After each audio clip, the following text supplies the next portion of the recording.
¿Hay alguien?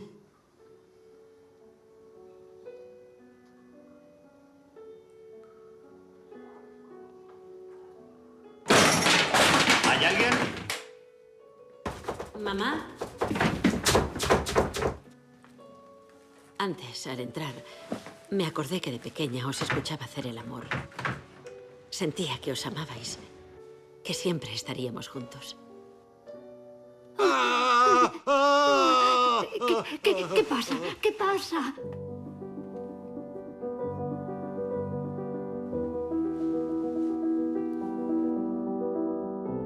No pasa nada. ¡Claro que pasa!